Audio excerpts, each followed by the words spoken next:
First generation में हमने micro processors technology इस्तेमाल की थी, तो इसका answer micro processor. Artificial intelligence deal with making computers think and make decisions like dash. Artificial intelligence fifth generation of computer थे और ये इंसानों के काम करते थे, तो इसका आंसर हम राइट करेंगे maths.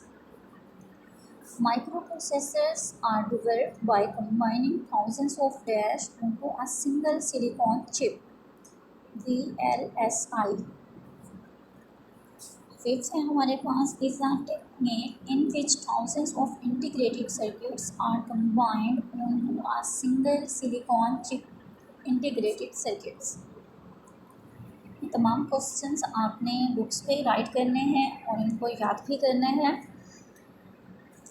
I hope you all understand. Thank you. Have a nice day.